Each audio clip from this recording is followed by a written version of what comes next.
is Dionne Paul, and my Indian name is Ximiq, which means the first eyelash of sunlight that comes over the mountain to greet everyone in the morning. I'm from the Sechelt Nation and the Nuxalk Nation.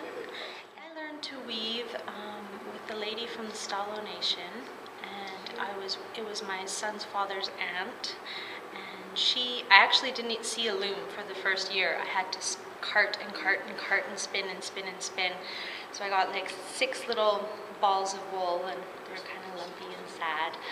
And my son's father and I split up, and when I moved away, I wasn't near her for her to teach me. When I moved back to Sechelt, there wasn't anyone weaving.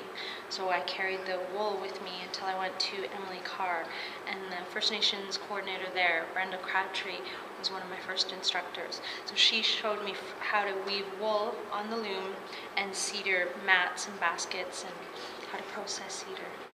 And this piece is entitled She Who Carries Our Warriors. And it's a piece that was done when I was pregnant with my daughter Asanani. And Asanani is a traditional name, and it means professional warrior, so that's where the title came from.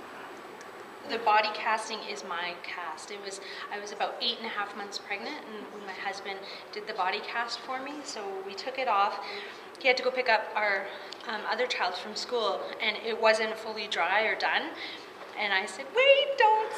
And he said, no, we'll do it tomorrow, we'll put it back on you and we'll finish it.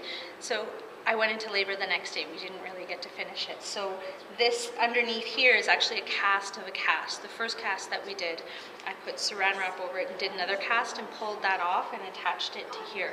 And the first cast that I did, I sprayed it to look like rock, and I put pictographs all over it. Mm-hmm. I chose the colors. I wanted it to look like camouflage, like what warriors wear now. So that's where I chose these designs. I wove it on a loom like a tunic, even though it is a dress.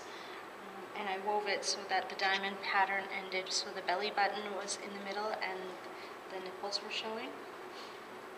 To be very voluptuous and curvy.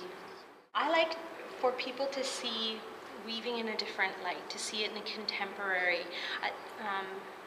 Seeing traditional work is beautiful, but I like to take traditional materials and push it further with contemporary ideas.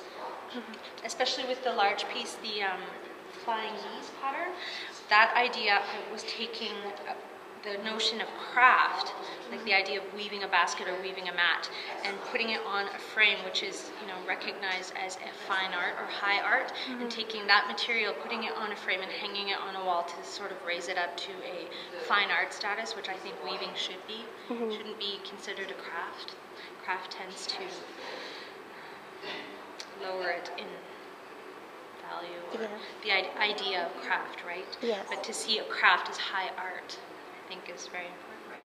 The neat thing about weaving that I find is that it's universal. It's a universal language that's spoken throughout cultures, throughout time. Every continent in the world has a form of weaving, whether they do reed weaving or they have different type of wool, but every culture has it, and I think it's really neat that we're connected that way.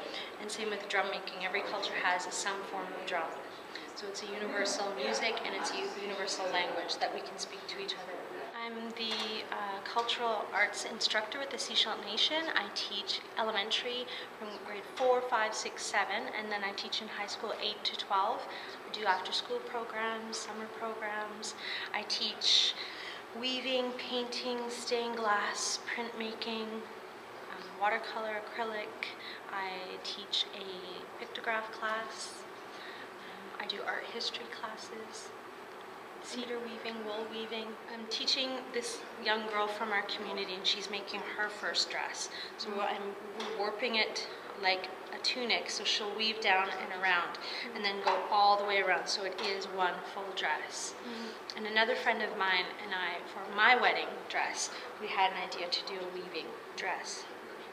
And what material would that be made out of? We had thought to do a cedar corset, and then a dress down below, and then have white rabbit fur or eagle feathers on the top. So it would be a fitted cedar corset. Oh, I can't wait to see it. It's going to be gorgeous. Would you be able to do special orders for people that are interested in purchasing your work? You do special orders and sizings, and do you have colors, materials. I weave copper, I weave deer hide, I weave wool, I weave cedar.